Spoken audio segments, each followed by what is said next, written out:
A proposta da nossa meditação em Mateus 11, 28 é sobre a questão do discipulado, ou o caminho dos discípulos de Jesus. Os jovens vão distribuir aí para os irmãos o estudo que a gente vai dessa noite, tá bom? Da mesma maneira como a gente fez sexta-feira, nós vamos fazer agora, tá bom? Mateus 11, 28. Se tiver algum casal, quiser, se não der para todo mundo, o casal fica com um e partilha para os outros, para que todos possam ficar o máximo possível, tá certo? Mateus 11, 28.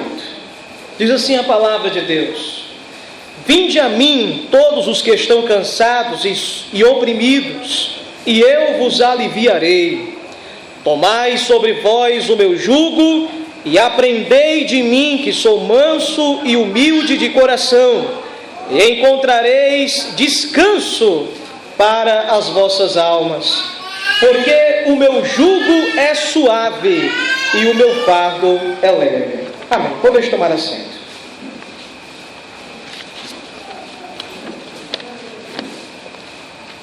Louvado seja Deus.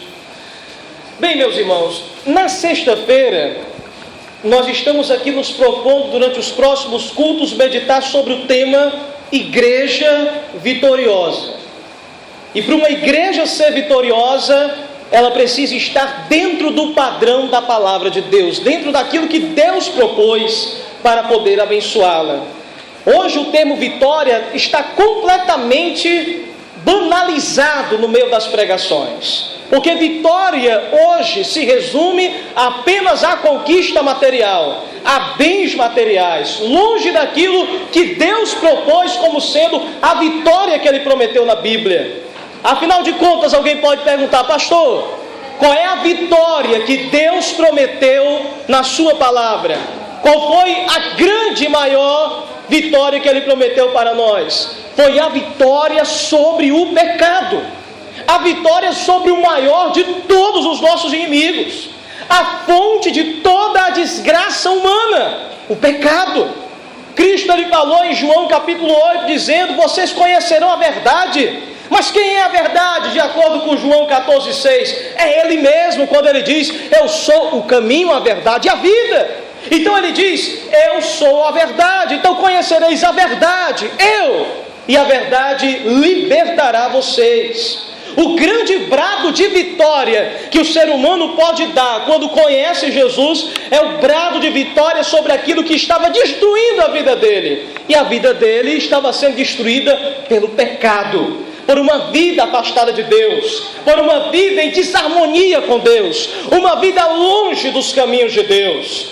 A fonte de todos os males está no pecado que habita no coração humano. No Evangelho de Mateus, se eu não me engano, na altura do capítulo 15, Jesus ele vai dizer assim: é do coração, preste atenção nisso, que procedem adultérios, fornicações, mentiras, assassinatos e todas as outras coisas. Irmãos, Jesus está declarando que não é do diabo que vem, não é do lado de fora que vem, ele diz: é do coração. Portanto, o maior inimigo do homem é o próprio pecado que habita dentro do coração dele. Jesus poderia ter dito: é do diabo que vem os adultérios, é do diabo que vem a mentira, mas não, ele falou: é do coração.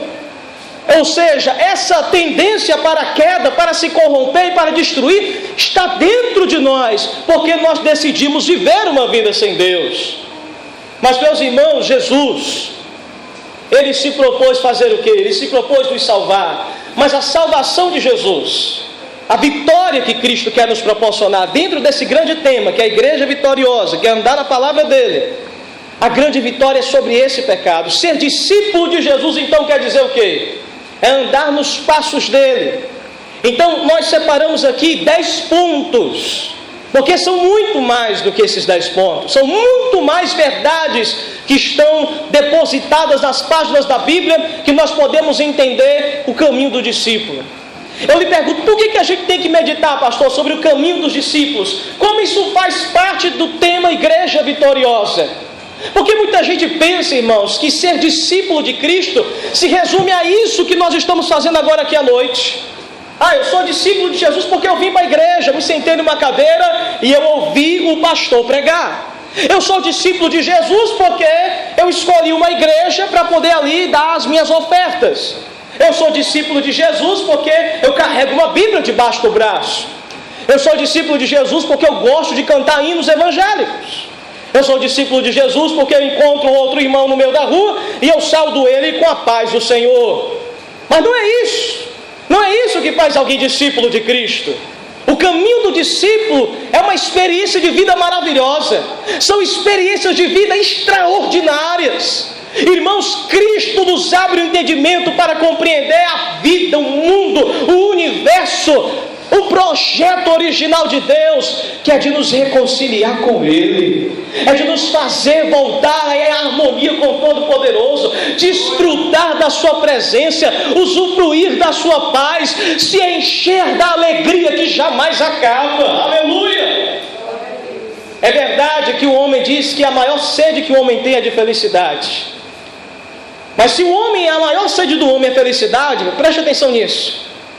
O homem vai buscar, viver correndo atrás disso. E se a felicidade está do lado de fora, então ele está com um problema. Porque se a felicidade depende do que está do lado de fora, então quando aquilo acabar, a felicidade dele acaba. Mas se a felicidade estiver dentro do ser humano, então ele está completo. O homem ainda pode tentar produzir alguma coisa dentro da sua mente, dentro do seu coração, para dizer, eu sou feliz. Mas como alguém pode ser feliz sem se encontrar com aquele que criou a felicidade? Como é que o ser humano pode dizer, eu sou plenamente feliz, se não conhece aquele que criou a ideia de felicidade e a pôs dentro da mente do homem? É impossível. Nós só podemos encontrar a plena paz, a plena alegria, a plena felicidade ao encontrarmos aquele que criou tudo isso.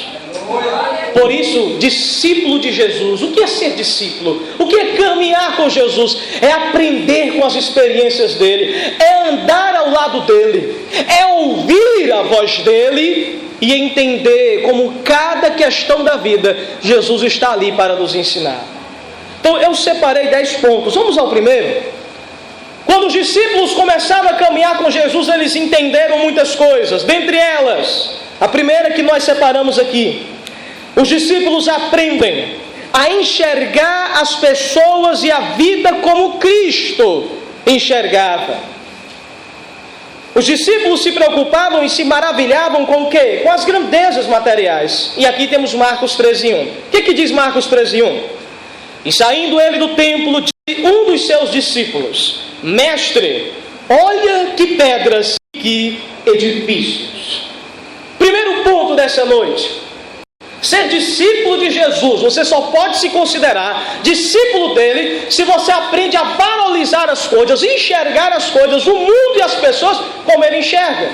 Se você não enxergar como Cristo enxerga, então você não pode ser discípulo dele, você não pode se considerar seguidor dele. E veja como é interessante: padrão humano para medir valores é aquilo que é grande.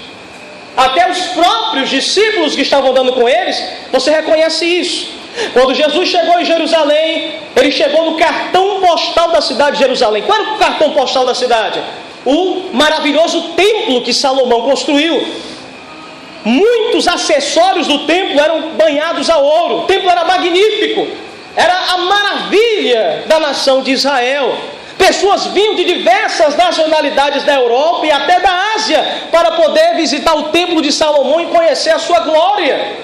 Então os discípulos, andando pelas ruas de Jerusalém, entram no templo. Jesus vai com eles e os discípulos fazem questão de dizer: Jesus, olha que pedras, olha que construção magnífica, olha que coisa extraordinária. Na continuação do texto, se você ler depois a sua Bíblia, Jesus ele fala: vocês não estão vendo tudo isso? Não ficará pedra sobre pedra que não seja derrubada. A primeira coisa que eu entendo é o seguinte: no padrão humano, os valores são medidos pelos tamanhos. Se um edifício for enorme, então aquele que construiu aquele edifício também é de um valor incrível. As pessoas que visitam aquele lugar também são valorosas em si mesmas.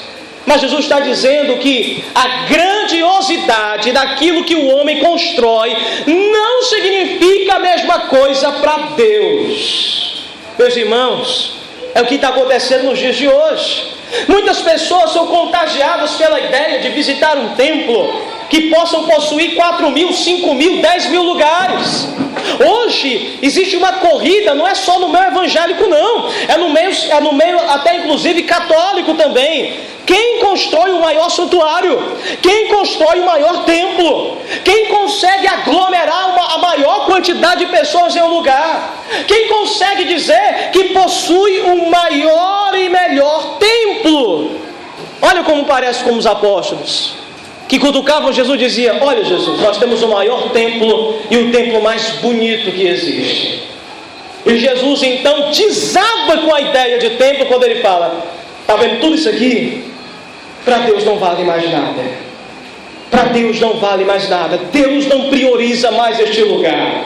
E sabe por que Deus não prioriza mais o templo de Salomão, apesar de que no Antigo Testamento era a glória deles? Deus mesmo abençoou a fundação do templo. Sabe por que ele não prioriza mais?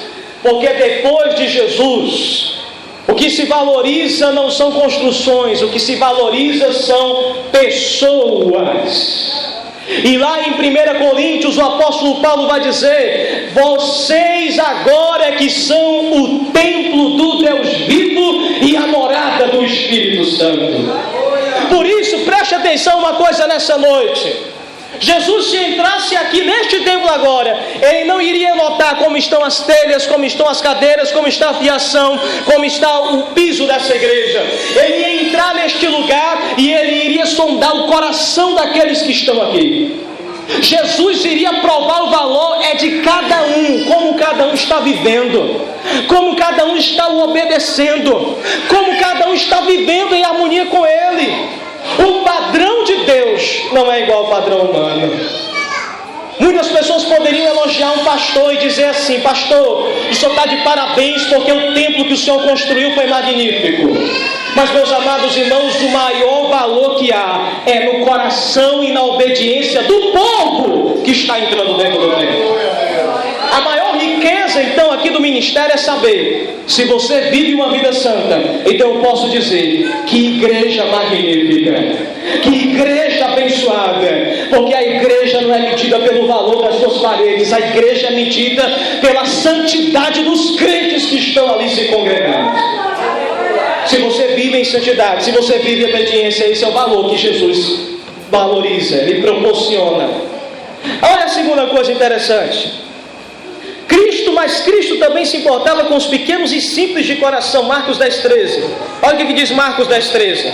E traziam-lhe meninos para que lhes tocasse, mas os discípulos repreendiam aos que lhe traziam.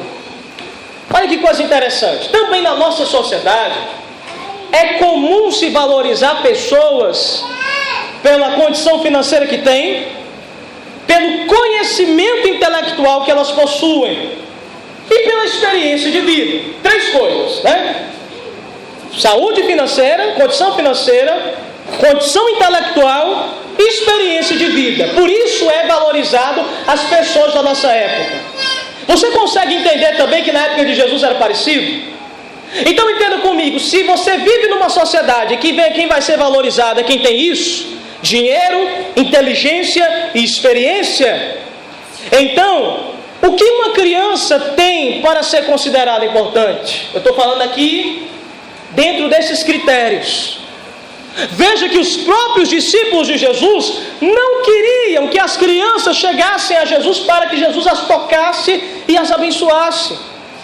Me diga uma coisa: qual é a consequência dessa atitude? O que eles estavam querendo dizer quando estavam impedindo as crianças de não chegar perto de Jesus? Nas entrelinhas, o que eles queriam dizer? Olha, deixa as crianças para lá, porque as crianças não são importantes. Elas não têm dinheiro, elas não têm experiência de vida, elas não têm conhecimento. Então, dentro da escala de importância da sociedade, o que elas têm a oferecer? Então vamos deixá-las de lado. Se chegar aqui um centurião romano, aí nós vamos pedir para Jesus atendê-lo. Se chegar aqui talvez um governador, um tetrarca, chega aqui que nós vamos botar para Jesus falar com ele. Agora criança, e o quê? Mas você vê que na continuação dos versículos de Marcos 10:13, Jesus ele vai dizer: não impeçais que as criancinhas venham a mim, porque é delas que é o reino dos céus. Você consegue entender então uma outra coisa? O que os discípulos aprenderam com Jesus? Primeiro, não dê valor ao material. Jesus não considera o material. Jesus considera o moral, o espiritual que há dentro de você. Segunda coisa, Jesus não valoriza pessoas pelo dinheiro que ela tem, pelo conhecimento e nem pela experiência. Coisas que as crianças não possuem. Mas Ele valoriza as crianças porque elas ainda nessa condição estão no estado de inocência. E a inocência, meus irmãos, por mais que nós já tenhamos caído em pecado, a inocência é algo que pode ser recuperado nas nossas vidas. A inocência é o estado onde Jesus fala: se ninguém se fizer parecido com uma dessas crianças, não pode ver o reino de Deus. E quando ele fala de comparar crianças, sabe o que ele está querendo dizer? Uma criança, ela pode brigar com outra, mas daqui a 10 minutos já está brincando com ela de novo.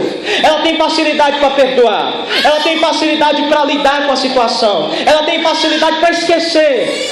Criança, quando ela vai brincar, geralmente ela não vai escolher, geralmente crianças ricas ou pobres. Criança escolhe qualquer uma para brincar. Criança então não mede posição social, criança facilmente se esquece dos problemas, e criança que é criança não liga muito menos, por exemplo, o tipo de roupa que está usando, para a gripe que está usando. Criança, não estou falando já crianças que já chegaram à idade da razão, estou falando de criança. E Jesus, irmãos, está dizendo isso, que as crianças desta forma, elas conseguem ver o reino dos céus. E Jesus, irmão, está dizendo é isso mesmo. Olha, se ninguém se fizer como uma destas crianças, ninguém pode ver o reino. Então, o que Jesus ensinou para os seus discípulos? Ele ensinou o seguinte: valorize as pessoas pela inocência que há dentro delas, pela pureza para poder perdoar, pela facilidade de não julgar os outros pela aparência, e ter disponibilidade de andar entre os outros e de tratar os outros de maneira igual. Aí eu te faço essa pergunta: você está conseguindo se encaixar como discípulo de Jesus? Você consegue se encaixar dentro dessas questões? Vamos para o item 2. Ele diz aqui, Jesus preocupa-se sobre a forma como nós o enxergamos, como nós o vemos. Lá em Marcos 8, do versículo 27 e 29, olha o que ele diz assim: e saiu Jesus e os seus discípulos para as aldeias de Cesareia de Filipe. E no caminho perguntou aos seus discípulos, dizendo: quem dizem os homens que eu sou? E o versículo 29. E ele lhes disse: mas vós, quem dizeis que eu sou? E respondendo Pedro lhe disse: tu és o Cristo. Aleluia. Olha, por que Jesus se importa a maneira como você o vê, como você o enxerga? Porque a maneira como você enxerga alguém, a maneira como você vê alguém, é a maneira que vai determinar como você vai se comportar com essa pessoa. Jesus, ele está dizendo assim: como é que o mundo me enxerga? E aí os apóstolos vão dizer assim: olha, Jesus, o mundo acha que tu é um profeta. Outros dizem que o Senhor é como se fosse um político, um sonhador. Outros dizem que o Senhor, na verdade, é uma espécie de mestre, alguém muito importante, um enviado de Deus. Aí Jesus fala: tá certo, essa é a maneira como o mundo me vê. Eu chamo a sua atenção porque as respostas que os apóstolos deram eram respostas completamente entortas, embaraçadas. Eram visões equivocadas de Jesus, não representavam aquilo que Jesus era de fato. O que Jesus estava querendo ensinar? Olha, Jesus está querendo dizer: o mundo me enxerga assim. Uns me veem como mestre, outros me veem como um profeta, outros me veem como um sonhador, mas eu quero saber como é que a minha igreja me enxerga. Como é que os meus discípulos me veem? Porque a maneira como vocês vão me ver é a maneira como vocês vão me tratar. E aí Pedro, irmãos, vai tomar a frente e vai dizer: Senhor, eu já consegui entender quem tu és. Tu és o Cristo, Filho do Deus vivo. Aleluia! Ele teve o quê? A visão verdadeira verdadeira de Jesus. Jesus é o Cristo, Jesus é o Deus entre os homens, Jesus é o Salvador, Jesus é o maravilhoso, o conselheiro, o Deus forte, o Pai da eternidade, Ele é o príncipe da paz. Todos esses títulos estão dentro dessa afirmação: tu és o Cristo. Eu quero dizer para você que se você enxerga Jesus de maneira errada, você não consegue ser discípulo dele.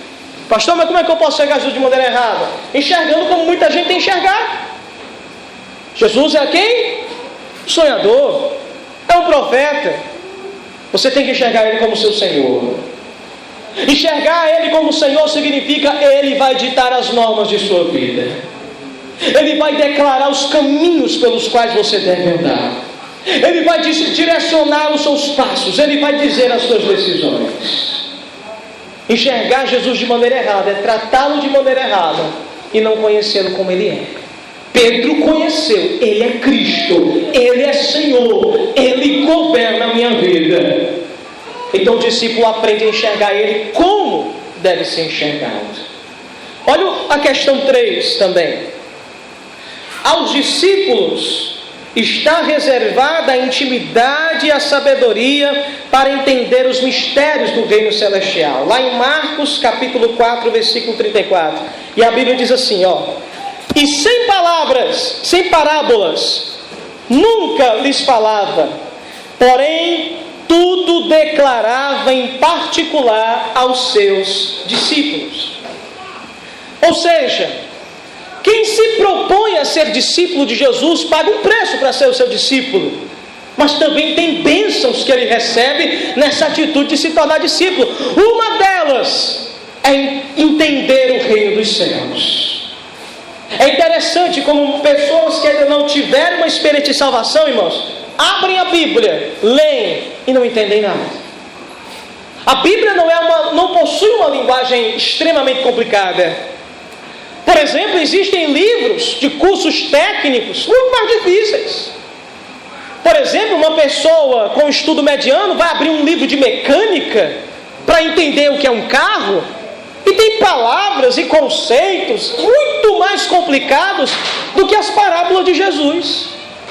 A parábola, quando ele fala do bom pastor que deixa as 99 no curral e vai atrás de uma única apenas que se desviou, e procura insistentemente essa ovelha até encontrá-la, e quando a encontra ferida, ele trata das feridas da ovelha, coloca ela sobre os ombros e a traz novamente para o rebanho, e ele convida todos a se alegrarem com ele, porque encontrou a ovelha perdida. Irmãos, compreender uma parábola dessa é muito mais fácil do que entender um livro de mecânica. É muito mais fácil do que entender um livro de medicina. Mas por que fica tão difícil para as pessoas entender a palavra de Deus?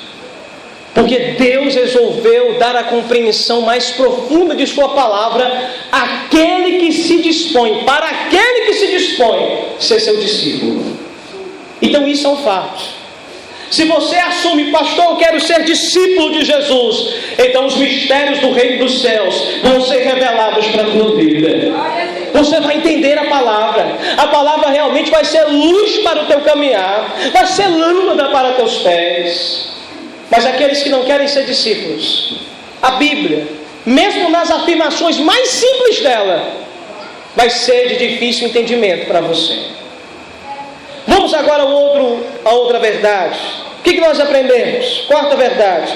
Os discípulos possuem estratégias para que Cristo seja melhor visto e anunciado entre o povo. Marcos capítulo 3, versículo 9, diz assim: e ele disse aos seus discípulos que lhe tivessem sempre pronto um barquinho junto dele, por causa da multidão, para que não o oprimisse. Meus queridos, essa atitude de Jesus acontecia quando ele estava envolto uma multidão. Humanamente falando, Jesus não poderia ser ouvido se ele estivesse rodeado por 2.000 ou 3.000 pessoas. Mas à medida que ele se colocasse em um ponto mais afastado, ele conseguiria ser melhor visto e melhor ouvido. Então Jesus combinou uma estratégia com os discípulos dele. Isso aqui é interessante. Olha, quando eu estiver rodeado de pessoas e eu precisar pregar para elas, preparem para mim um barquinho, para que eu me afaste e eu consiga ser visto melhor e ouvido melhor pela multidão. Irmãos, os discípulos trabalhavam para que isso acontecesse. Qual é a verdade que a gente extrai disso aqui? Os discípulos faziam de tudo para que Jesus fosse melhor anunciado, Jesus fosse melhor visto pelo povo. Aí você me pergunta: pastor, fisicamente Jesus não está mais entre nós hoje, nós não precisamos usar um barquinho para poder colocá-lo e ele ser visto pela multidão. Mas você consegue entender que isso era uma estratégia que os discípulos faziam para o povo ouvi-lo melhor. Aí eu lhe pergunto: o que é que você como discípulo pode fazer para que Jesus possa ser visto melhor pelo povo? Quais são as suas atitudes? Com o que você tem feito como cristão para que o nome de Jesus possa ser melhor compreendido? Meus irmãos, se você hoje talvez acesse a internet, você vai ver os conceitos absurdos que a sociedade tem acerca de Jesus. E se a imagem de Jesus está acabada aos olhos de muitos, foi porque muitos trabalharam para que isso acontecesse. Se o nome de Jesus está sendo blasfemado em muitos lugares, ele é blasfemado por causa do mau comportamento de muitos que se diziam crentes. Mas pastor, como é que a gente consegue virar essa situação? Ora, o raciocínio é simples. Se um falso cristão se comportou mal, se expressou mal, e por isso ele manchou o nome de Jesus perante a sociedade, então você, como um cristão verdadeiro, você, pelo seu comportamento, pela sua atitude, pela sua vida espiritual, pela sua santidade, você vai fazer com que Jesus seja glorificado como convém. Você é responsável por isso.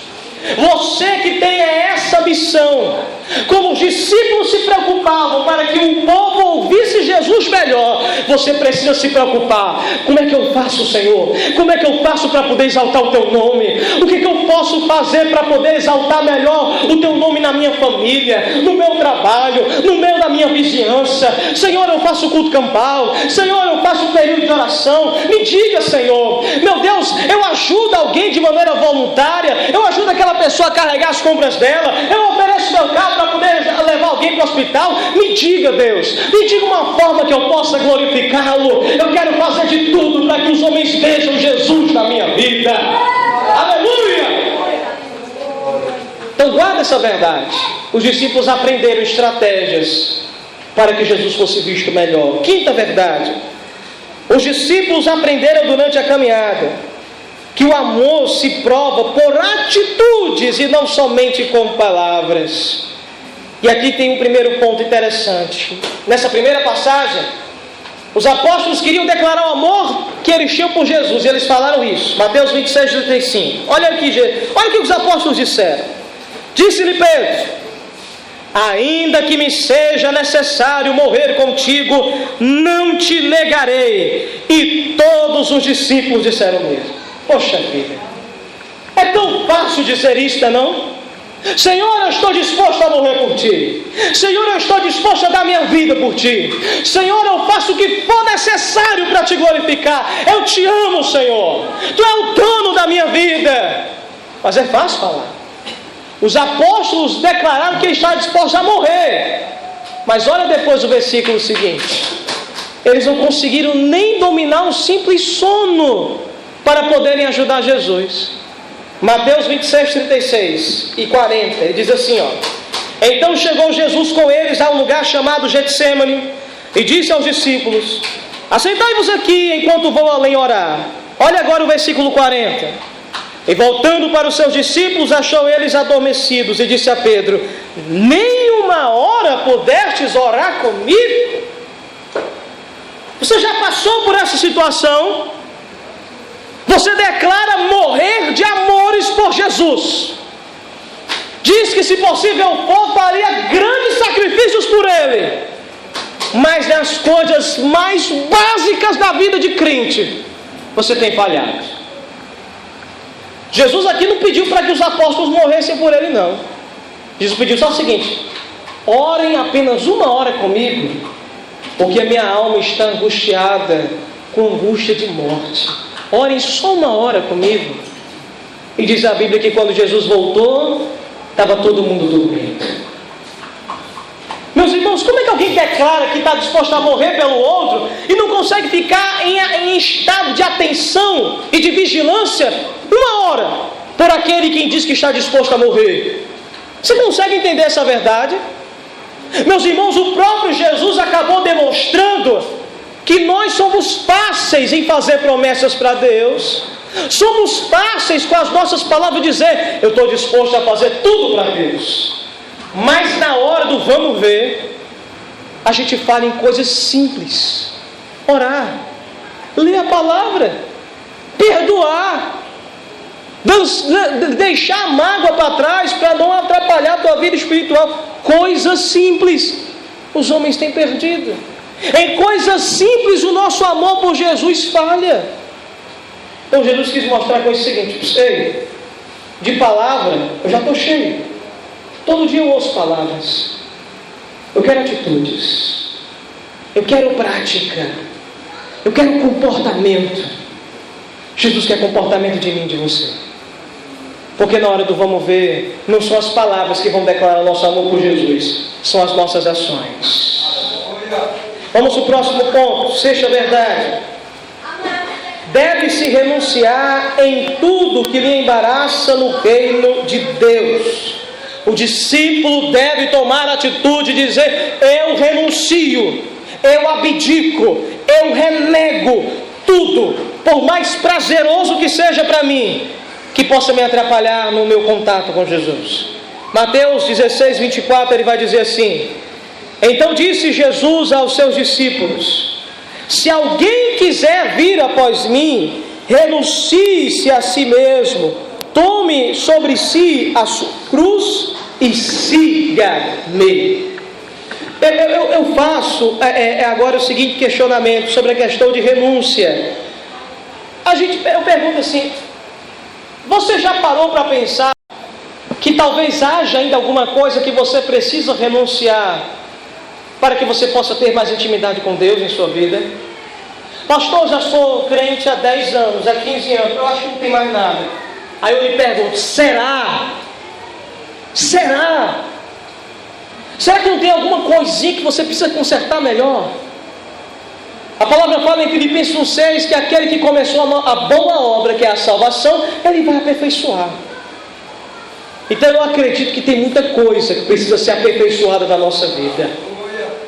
Ele fala renúncia. E eu acho isso interessante, irmãos, porque renúncia não é você abandonar coisas que você não dá valor, tá?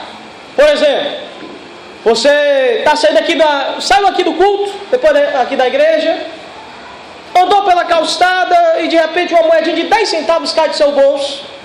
Aí vem uma criança atrás de você, aí ela ficou feliz da vida: olha uma moeda, pá. Ela pega a moeda, olha, maravilha, eu vou comprar bombom. Aí você olha assim para a criança, ela ficou tão feliz, aquela moedinha de 10 centavos. Aí você olha para assim e diz: eu vou renunciar a essa moedinha de 10 centavos para dar alegria à criança. Você não renuncia a coisas que você não dá valor. Você renuncia a coisas que você está muito apegado. Agora eu faço o exemplo ficar maior. Você está andando pela calçada, caiu uma nota de 100 reais. A criança foi em cima e disse: eu vou comprar 100 reais de bombom. Você na mesma hora disse: opa, nada disso. 100 reais não. Você não vai renunciar a 100 reais. Você não quer renunciar aquilo que tem mais valor para você. O exemplo aqui está trabalhando na visão do cúmulo, né? Do exagero. Mas o objetivo é o seguinte: Jesus está falando: quem não renunciar, ou seja, Ele não está pedindo para você se desfazer de coisas que você não dá valor. Jesus está dizendo: olha, Eu vou só saber se você é meu discípulo de verdade se você estiver disposto a abandonar coisas que você ama, coisas que você está apegado, coisas que você dá muito valor, coisas que você diz que você não vai poder viver sem elas. Então pare para pensar. Será que há alguma coisa na sua vida que você ama demais, que você valoriza demais, mas isso está acabando sua vida espiritual? Isso está atrapalhando sua vida com Deus? Então Jesus está dizendo aqui: se não renunciar, não pode ser meu discípulo. Volto a dizer, renúncia é coisas que você valoriza, que você está apegado, não são coisas que não tem nenhuma estima para você. Sétima verdade: o maior desafio de nossa vida, basta apenas sermos como Ele. Marcos 10, 24 e 25, olha o que está escrito: não é o discípulo mais do que o mestre, e nem o servo mais do que o seu senhor. Verso 25: mas basta ao discípulo ser como seu mestre, e ao servo como seu senhor. Se chamaram Bezebu ao pai da família, quanto mais aos seus domésticos. A intenção de Jesus aqui é dizer o seguinte: olha, eu não chamei ninguém para ser maior do que eu, até que ninguém pode ser maior do que eu, ninguém pode me superar, mas o meu ideal, o meu projeto para vocês é que vocês se comportem da maneira como eu me comportei. É o meu projeto que vocês amem como eu amei. É o que ele vai dizer no Evangelho de João, igreja. Ele vai dizer: um novo mandamento vos dou, que vos ameis uns aos outros como eu vos amei. Aleluia! Jesus poderia dizer: olha, se amem uns aos outros como a mãe de vocês ama vocês, né? O amor de mãe geralmente é um dos maiores tipos de amor que um homem pode comparar debaixo do sol. Mas ele está dizendo: não é padrão de amor de mãe, não é padrão de amor humano. Eu quero que vocês aprendam a andar no caminho do amor, e é do amor que eu ensinei, do amor que eu vivi, do amor que eu ensinei para vocês. Você está disposto? O desafio do crente é ser como Jesus. Tem muito crente que ainda eu me angustio, irmãos, quando eu vejo crente dizer assim: pastor, santo só Jesus, pastor, aquela só Jesus aguentava, eu não aguentei. Não, pastor, aquela palavra não, aquele comportamento não, se falar isso comigo, ó, eu sou crente, mas eu não aguento não, ó. Irmãos, que ridículo para a nossa fé, que triste para a nossa fé. Sabemos que tem pessoas que dizem de peito cheio: eu sou crente, eu sou discípulo de Jesus, mas não querem ser como seu Senhor. E olha o padrão de Jesus aqui: vocês não vão ser maiores do que eu, mas eu quero que vocês sejam como eu fui, amem como eu amei, perdoem como eu perdoei, e vocês estarão sendo os meus discípulos de verdade. Aleluia! Esse tipo de cristianismo é um tipo que não é ensinado por aí, é o que não aparece na mídia, e por isso a igreja sofre tanto. Oitava verdade: Jesus ele falou para os seus discípulos que eles vão ter poder para combater o mal. Mateus 10, 1. Esse foi até o versículo que a gente leu na sexta-feira, né? Chamando os seus 12 discípulos, deu a eles poder sobre os espíritos imundos, para os expulsarem e para curarem toda a enfermidade e todo o mal. Discípulo de Jesus, ele tem uma missão também em sua vida: batalhar contra o mal, orar contra o reino das trevas, fazer de tudo para que o mal recue e o bem da glória de Deus avance sobre esse mundo. E você e eu temos poder. A palavra poder no grego vem da mesma palavra dínamo, que dá origem a dinamite no nosso idioma português. Poder na Bíblia significa uma capacidade, um tipo de energia que Deus coloca dentro de nós, para nós fazermos coisas extraordinárias. Por isso Jesus fala: eu dou poder. Ah, pastor, naquele país, naquela cidade, naquele bairro, está tudo indo de mal a pior: prostituição, drogas, crimes, violência, corrupção. Não há nada que o ser humano faça, mas o poder de Deus é poderoso para mudar essa história. Aleluia! Poder. Jesus concede poder a quem é discípulo dele. Não, na verdade, a consciência de uma grande obra a ser realizada que precisa de muito esforço, de oração e de pessoas. A gente acabou entrando no assunto que a gente falou agora aqui na reunião de membros, né? Mateus 9:37, Jesus disse: então disse aos seus discípulos, a seara é realmente grande, mas poucos são os ceifeiros, poucos são os trabalhadores. Jesus, mais do que ninguém, sabe que a obra do reino é uma obra que carece de pessoas para trabalharem nela. O que nós estamos vendo hoje, irmãos, é o avanço de um tipo de cristianismo que eu digo assim: eu pago para que os outros trabalhem para mim. Eu acho que eu já compartilhei isso aqui, eu volto a dizer. Uma vez eu abri a televisão e um homem que se dizia pastor falou: olha, eu estou jejuando tais dias aqui na igreja e você venha para a minha campanha, para participar dessa campanha de oração e jejum. E outra coisa, eu sei que você trabalha, eu sei que você estuda, e eu sei que para você é difícil jejuar. Aí o falso pastor dizia assim: não se preocupe, você não tem tempo para jejuar, mas eu tenho, então eu jejuo por você. O milagre vai acontecer não é pelo seu jejum, não é pela sua fé, é no meu jejum, é na minha oração e na minha fé. Ou seja, nós estamos o quê? Pagando pessoas para viver uma vida espiritual que é para nós vivermos. Isso não existe, irmãos. Isso não existe.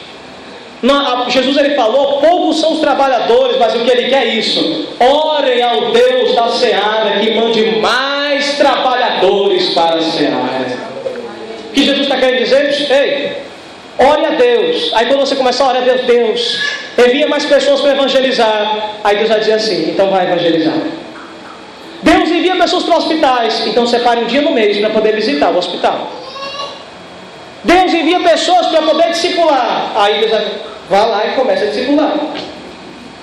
O ato de eu orar a Deus, pedindo a Deus para que mais pessoas trabalhem, automaticamente me puxa pelo colarinho e diz: então eu vou ser o primeiro a trabalhar na seara do Senhor. Eu assumo o compromisso de orar, mas eu sou o primeiro a trabalhar para dar o exemplo. A última verdade dessa noite: andar entre todos para anunciar o Evangelho, até mesmo em lugares que não apreciamos. Marcos 9:10. E aconteceu que, estando ele em casa, sentado à mesa, chegaram muitos publicanos e pecadores e sentaram-se juntamente com Jesus e os seus discípulos. Na continuação do texto da sua Bíblia, você vai ver que os fariseus criticaram os discípulos. Ei, o Jesus de vocês é santo? Vocês são santos? Vocês fazem a obra de Deus? Como é que vocês estão andando entre a ralé? Vocês estão se sentando para jantar com os marginais? Vocês estão se sentando para jantar com os desprezados da sociedade? Está errado. Se vocês são santos, tem que andar com gente santa. Os discípulos aprenderam o seguinte: nós não estamos aqui, irmãos, para nos isolar do mundo. Uma coisa que a religião faz muitas vezes, a religião, eu não estou falando do cristianismo, eu falo da religião inventada pelo homem. A religião ela tem o poder de isolar o homem em grupos. Então, se eu sou dessa religião, a minha tendência é andar mais só com esse pessoal e não quero andar com ninguém, não quero ter contato muito com ninguém, meu contato vai ser muito superficial. Mas o verdadeiro cristianismo não é isso, não. O crente, irmãos, ele deixa de andar com alguém que não é crente somente naquilo que for para o erro, para o pecado. Mas o crente jamais vai deixar de ter contato com alguém que não tem a mesma fé, ao contrário. Jesus mostra que ele estava disponível até para jantar. Olha, irmãos, o ato de comer, jantar, almoçar é um ato que envolve o quê? Intimidade, amizade, aproximação. Você consegue entender? Jesus está querendo dizer: olha, vocês são meus seguidores, vocês vão andar em santidade, vocês vão viver a minha palavra, vão guardar o que eu ensino. ensino, vocês só são os meus amigos se vocês fizerem o que eu mando, mas eu não estou dizendo para vocês se afastarem do mundo. Ao contrário, andem entre as pessoas, comam com elas, fiquem no meio delas, tenham amizade com elas, mas para podê-las abrir os olhos e oferecer a luz no meio das trevas, aleluia, a liberdade onde há escravidão, a paz onde há guerra, levem o meu nome entre todos e para todos, aleluia. Por isso, o crente sábio, o discípulo sábio, não é aquele que se isola, só anda com crente, só almoça com crente, não tem amizade com mais ninguém. O crente sábio eu falo com todos, converso com todos, tenho amizade com todos, porque eu quero espalhar a luz que há dentro de mim aqui. Eu quero espalhar essa semente maravilhosa de salvação que mudou a minha vida. Eu não vou forçar ninguém a nada, o discípulo não força ninguém, o discípulo oferece, ele proclama: de graça recebeste, dizia Jesus, de graça dai. Eu espero que você medite nisso, porque ser discípulo de Jesus é aprender muitas coisas com Ele, é enxergar situações da vida e crescer no entendimento que há em Jesus. Que você possa passar essa semana meditando nesse guia da pregação dessa noite, porque Deus vai falar mais ao teu coração em nome de Jesus. Vamos ficar de pé, vamos orar a Deus, agradecer a Deus por essa oportunidade. Eu peço oração em nome de Jesus. Senhor nosso Deus, amoroso Pai, meu Deus, essa noite Tua Palavra nos ensina a caminhar contigo. Aleluia. Tua Palavra, Senhor, nos ensina a meditar nela e crescer nela cada vez mais, Deus. E meu Deus, muitos são os desafios que acompanham aqueles que são crentes em Jesus. Por isso, meu Deus, cada irmão e irmã que se encontra nessa noite aqui, cada um tem as suas dificuldades, cada um tem os seus desafios, cada um de nós temos as nossas lutas a travar. Mas Deus, Tua Palavra hoje nos mostra que temos muito ainda a aprender. Oh Senhor, e que o maior de todos os desafios é viver como o Senhor viveu.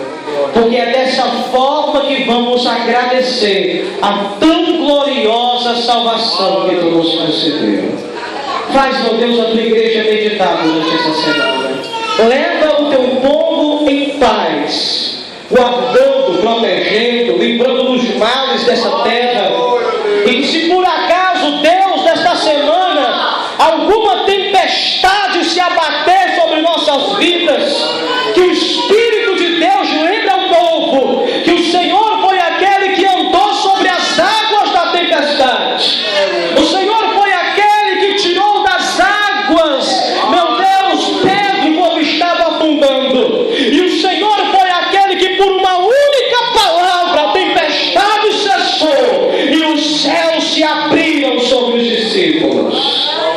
Ó Deus, que Tua igreja guarde Tua palavra e nela viva, pois é o que nós te pedimos em nome do Senhor Jesus.